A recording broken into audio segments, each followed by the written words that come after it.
আমার কথা হচ্ছে সরকার কি উদ্ধার করে ফেললো আমি সেটা চাচ্ছি না। আমি চাচ্ছি দৃশ্যমান দেখতে চাই।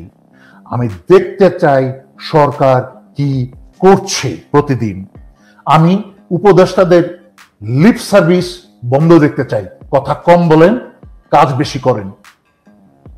আপনারা এই যে আরামের চেয়ারেতে এসিতে বসেছেন না, এখনো কিন্তু বেতন নিচ্ছেন। এটা কিন্তু জনগণের রক্তের বেতন, ঘামের বেতন। সুতরাং কথা বলার আগে 10 বার প্র্যাকটিস করে এসে কথা বলবেন।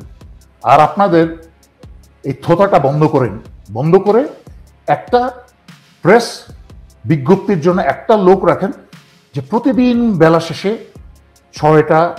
সন্ধ্যা 6টা বা 7টার সময় এসে প্রেস বিজ্ঞপ্তি দিবে যে এই সরকার, এই বিপ্লবের সরকার আজকে কি কি কাজ সম্পন্ন করেছে, জনগণ যা দাবি করছে সেই দাবির জবাব দেন। সুতরাং হাওয়ার উপরে কথা বলবেন না, এই সরকারের কাছে প্রত্যাশা। এই জন্য আগের কথাগুলো বলতে হলো, আমরা যদি নিজেদের চরিত্র ঠিক না করি তাহলে এই জাতির চরিত্র এবং এই দেশ এবং রাজনীতিবিদ কেউ ঠিক হবে না। আমাদের চরিত্র ঠিক নেই বলেই কিন্তু এই রাজনীতিবিদদের চরিত্র এরকম। রাজনীতিবিদরা আমাদেরকে চায় না কখনো শিক্ষা এবং জ্ঞান দিতে, জীবনের মান কি হওয়া উচিত তা বুঝতে দেয় না, কারণ আমাদেরকে গোলাম বানিয়ে খাওয়াতে পারে, ওদের সুবিধা হয়। এটাই তো রাজনীতি। বাংলাদেশের রাজনীতি মানে হচ্ছে ব্যবসা, তাদের ব্যবসা। এই ব্যবসাটাকে বন্ধ করতে হবে। তাহলে দেখবেন রাজনীতিবিদ 4 ভাগে 3 ভাগ চলে গেছে, কেউ রাজনীতিতে আগ্রহ হারিয়ে ফেলবে। তখন ভদ্রলোক আসবে রাজনীতি করতে। আপনাদেরকে আগে ঠিক করেন নিজেদের কি চান, দেশের জন্য কি চান, ইনশাল্লাহ দেখবেন সব ঠিক হবে। গিট্টু লাগানো কিন্তু সহজ, কিন্তু গিট্টু ছড়ানো কিন্তু কঠিন। যাদেরকে আপনি যদি নৌকা মাঝখানে নৌকা যদি ফোটা হয়ে যায়, সেই ছিদ্র বন্ধ না করে যদি সারাদিন পানির শেষে থাকেন, সেই পানি কিন্তু কোনোদিন শেষ হবে না। তো জটিলতা এমন জায়গায় এসেছে, আমাদের সশস্ত্র বাহিনীকে রাজনীতিকরণ করেই কিন্তু প্রথম ধ্বংসটা হয়েছে। এবং এই সশস্ত্র বাহিনীর রাজনীতিকরণ কিন্তু করেছে কিন্তু সশস্ত্র বাহিনীর অফিসাররা, রাজনীতিবিদরা করে নেই। আপনাকে মূল সমস্যাটা বুঝতে হবে। যখনই যেই সরকার এসেছে, অতি উৎসাহী 5-8 কিছু সিনিয়র অফিসাররা গিয়ে রাজনীতিবিদদের পায়ে গিয়ে পড়ে গেছে। বাংলাদেশের এরকম একটা অকুস্থলে, এরকম একটা ভয়ঙ্কর অবস্থায় 15 বছরের ধ্বংসযজ্ঞ থেকে যে নেতৃত্বের প্রয়োজন, আমি দুঃখজনকভাবে বলতে হয়, আমি ডক্টর মোহাম্মদ ইউনূসের কাছে আশা করছি না। উনি যেই সাবজেক্টে উনি চ্যাম্পিয়ন, দুনিয়াতে 1 নম্বর। কিন্তু এই বাংলাদেশের ধ্বংসযজ্ঞ থেকে উদ্ধার করার জন্য যেই টিমের দরকার, এই টিমের একজনকেও আমি দেখছি না এখানে। সবাই অযোগ্য এবং দুর্বল। আমি সরি, কারণ আমি তিক্ত কথা আমি মিষ্টি লাগিয়ে চিনি লাগিয়ে বলতে পারি না, আমি সরাসরি বলি। কারণ যারা মিষ্টি কথা শুনতে ইচ্ছুক, তা আপনার অন্য যারা টকশো করে যোগ করে জয় বাংলা করে দেয় তাদের কথা শুনবেন। আর যদি সত্যি কথা শুনতে চান, সত্যি কথা যখন শুনবেন তখনই মুক্তি পাবেন। এই যে জেনারেল জাহাঙ্গীর স্যারকে আমি সম্মান করি, স্যারের সাথে চাকরি করেছি, স্যার আমাকে খুব স্নেহ করেন, সবকিছু ঠিক আছে। কিন্তু স্যার সচিবালয়ে বসে থাকলেন, কতগুলা ইডিয়েট এসে, ছাত্রলীগের পোলাপান সন্ত্রাসী এসে আনসারের ইউনিফর্ম পরে সকাল থেকে সারাদিন পর্যন্ত ওনাদেরকে ঘেরাও করে রাখলেন। অথচ ওনার অধীনে বিজিবি ছিল, আস্ত বিজিবি, সেনাবাহিনী দ্বারাই পরিচালিত বিজিবি। উনি কি বিজিবিকে সেখানে এসে এই সমস্যার সমাধান করতে পারলেন না? একটা ব্যাটালিয়ন বের করে নিয়ে আসলে বাড়ি মেরে সব ঠান্ডা করে দিতে পারো। কেন ছাত্রদেরকে আসতে হলো এটা উদ্ধার করার জন্য? ব্যর্থতা। যে আপনাকে মূল সমস্যাটাকে হাত দিতে হবে। এই যে সশস্ত্র বাহিনীকে রাজনীতিকরণ করা হয়েছে, এটা কিন্তু শুধুমাত্র রাজনীতিবিদদের দোষ না।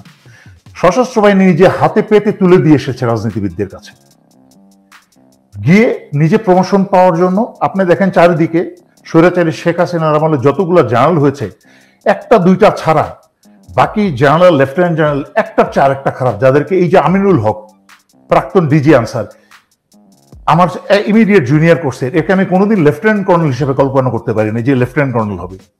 এই যে ডিজি এসএসএফ 18 লং কোর্সের, এই ডিজি এসএসএফ কে কোনোদিন কল্পনা করেনি যে লেফটেন্যান্ট কর্নেল হবে, তারা হয়ে গেছে জেনারেল। আপনাকে বুঝতে হবে, স্বৈরাচারী শেখ হাসিনা এইসব অথর্ব জ্ঞান শূন্য মানুষগুলোকে প্রমোশন দিয়ে শুধুমাত্র তাদের কাছে সুবিধাই নাই, এই প্রতিষ্ঠানগুলো ধ্বংস করে দিয়ে গেছে। গত 15 বছর ব্যর্থ হয়েছে স্বৈরাচারী সরকার। শুধু ব্যর্থই হয়নি, জনগণের গলা টিপে জনগণকে হত্যা করেছে, দেশের সার্বভৌমত্ব, স্বাধীনতা সবকিছু ধ্বংস করে দিয়েছে, বাংলাদেশের প্রতিটা প্রতিষ্ঠান ধ্বংস করেছে গত 15 বছরের এই স্বৈরাচারী সরকার। সুতরাং এই যে গত 15 বছরের অত্যাচারিত নির্যাতিত জনগণ, তাদের আশা তো থাকবেই, এবং তাদের আশা পূরণের জন্যই কিন্তু যেই নামেই ডাকি না কেন আমরা, বিপ্লবী সরকার বলি বা পরবর্তীতে নির্বাচনের মাধ্যমে যদি গণতান্ত্রিক সরকার আসে, সবার কাছে তো জনগণের সেই প্রত্যাশাই থাকবে। কারণ জনগণের প্রত্যাশা পূরণের জন্যই কিন্তু এই সরকারি সিস্টেম, নির্বাচন বা বিপ্লব সবকিছু জনগণকে ঘিরেই, দেশকে ঘিরেই। তবে একটা জিনিস মনে রাখতে হবে, স্বাধীনতা 1971 সালে আমাদের মুরব্বীরা যারা জীবন বাজি রেখে বীররা করে দিয়ে গেছেন, সেই স্বাধীনতাকে আমরা গত 53টা বছর মনে করেছি যে স্বাধীনতা একবার পেলে বোধহয় পার্মানেন্ট হয়ে যায়, চিরস্থায়ী হয়ে যায়। আসলে এইটা জনগণকে বুঝতে হবে, স্বাধীনতা হচ্ছে একটা দৈনন্দিন চর্চার বিষয়। স্বাধীনতা একবার পেলে কিন্তু এটা আজীবন থাকে না, নিশ্চিত না। সেটা দৈনন্দিন জীবনে চর্চা না করলে কিন্তু স্বাধীনতা থাকে না, যেটা আমরা দেখেছি গত 15 বছর। আপনারা যেইভাবে ধানের শীষ, নৌকা, জীবন দিয়ে দেন মার্কার পিছনে, একটা মানুষের চরিত্রকে না দেখে, একটা পরিবার ভিত্তিক রাজনৈতিক দলের পিছনে আপনারা জীবন দিয়ে দেন, নিজের ছেলে মেয়ে পড়াশোনা করলো কি না করলো খবর নাই, ঘরে খাবার আছে কি না খাবার নাই, ধান খেতে কাজ শেষ করে, সারাদিন কাজ শেষ করে আপনারা চাষ তুলে বসে যান, আপনারা আওয়ামী লীগ বিএনপি করে দুনিয়া উদ্ধার করে ফেলেন। সারা পৃথিবীতে কিন্তু জনগণ এবং ছাত্র কিন্তু তা করে না। একমাত্র বাংলাদেশ হচ্ছে, এই উপমহাদেশটা হচ্ছে তার একমাত্র উদাহরণ, যে নিজে পড়াশোনা করুক আর না করুক, ঘরে খাবার থাকুক আর না থাকুক, রাজনীতি করে জীবনটা শেষ করে দেয়। 15 বছর আগে এই যে যারা এখন বিপ্লব করলো, ছাত্র আন্দোলন করে সরকারকে হাসিনার পতন ঘটালো, তারা আমি যখন স্বৈরাচারী শেখ হাসিনা যখন ক্ষমতায় এসেছে তখন কিন্তু এদের বয়স 6-7 বছর। এর আস্তে আস্তে বড় হতে হতে দেখেছে মা বাবার চোখে কষ্টের কালিমা দেখে, চিন্তার গ্লানি দেখে ওরা বুঝতে পেরেছে আমার মা বাবা এত চিন্তিত কেন। বড় হতে হতে ইউনিভার্সিটিতে যখন গেছে, কলেজে গেছে, তখন বুঝতে পেরেছে আসলে সমস্যাটা কি। আমাদের দেশে স্বৈরাচারী শেখ হাসিনার 15 বছর থাকার একটা সুফলও আছে, নাহলে কিন্তু এই প্রজন্মকে বেটে গিলে খাওয়ালেও বুঝতে পারতো না যে এই আওয়ামী লীগ সরকার কত জঘন্য, কত খারাপ হতে পারে। এরা কিন্তু হাসিনাকে পূজা করতেই থাকতো, এরপরে পুতুলকে পূজা করত। তো এই যে আসলো, আমি গত 4 বছর ধরে যারা আমার কথা নিয়মিত শুনেছে, বেশিরভাগ আপনি একটা কথা বলেছেন, ধৈর্য কম, সবর কম এই জাতির। হ্যাঁ, ধৈর্য সবর আছে, কিন্তু একটু মজা করে, একটু ফান করে, একটু করলে কিন্তু দেখবেন অনেক ফলোয়ার।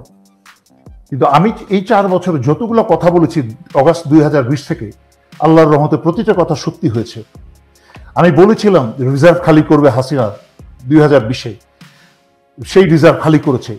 আমি বলেছিলাম নভেম্বরে 2020-এ ব্রিগেডিয়ার জেনারেল আজমি জীবিত আছেন এবং কোথায় আছেন তাও আমি জানি। আমি বলেছিলাম কিভাবে মেজর বজলুল হুদার বুকে পা রেখে জবাই করেছে শেখ হাসিনা। মানুষ এগুলো ভুলে যায়, এই বাঙালি যাতে খুব সহজে ভুলে যায়। আমি বলেছিলাম ইনশাল্লাহ একদিন সেই দিন আসবে যেই দিন শেখ মুজিবের মূর্তি টেনে টেনে ভাঙা হবে এবং মুজিবের হাসিনার ছবি ফেলা হবে অফিস আদালত থেকে। আলহামদুলিল্লাহ সেটা সত্যি হয়েছে, কারণ আমি কখনো বিশ্বাস করতে ভুলে যাই নাই, সবসময় আশা রেখেছি এবং চালিয়ে গেছি সংগ্রাম। যত বড় স্ট্র্যাটেজি নিয়ে কথা বলি না কেন, যত বুকিশ থিওরি দেই না কেন, যদি বাংলাদেশের সাধারণ জনগণ না বুঝে, আমাদের এই টকশোর কোনো মূল্য নেই। যেটা তৃতীয় মাত্রায় টকশো হয়, এমন বড় বড় কথা হয়, অনেক শক্ত ইংলিশ, শক্ত বাংলা, ডিফিকাল্ট ওয়ার্ড দিয়ে বলা হয়, কিন্তু আমাদের বাংলাদেশের জনগণ হা করে তাকিয়ে থাকে, তারপরে মনটা খারাপ করে টেলিভিশনটা বা রেডিওটা বা মোবাইলটা অফ করে দিয়ে যা কিছুই হবে না, আমার নিজের কাজে চলে যাই, যা শুনতে চাইছিলাম সেটা তো শুনলাম না কিছুই। এই জন্য হক স্যার, আমাদের সবাইকে বুঝতে হবে জনগণ যেটা শুনতে চায় সেই কথাগুলো বলতে হবে, এবং সেইভাবে ভাঙিয়ে গুছিয়ে বলতে হবে যেন জনগণের অন্তরে ঢুকে। এই যে আপনি বলছেন যাদেরকে চাকরি থেকে বের করে দেওয়া হয়েছে, ওদেরকে কি করবেন? এনে আবার কর্নেল, ব্রিগেডিয়ার জেনারেল বসের জায়গায় ওই জায়গায় বসিয়ে দেবেন? তাদেরকে অ্যাডজাস্ট কোথায় করবেন? তাদের জুনিয়ররা 5-7-10 কোটি জুনিয়ররা এখন সিনিয়র হয়ে গেছে, তাকে কোথায় বসাবেন? আর তার 10 বছরের চাকরি বাইরে থাকার কারণে তার যে প্রফেশনাল গ্যাপ হয়ে গেছে, এই গ্যাপেও তো আপনি তাকে এই একই বাহিনীতে প্রবেশ করাতে পারবেন না।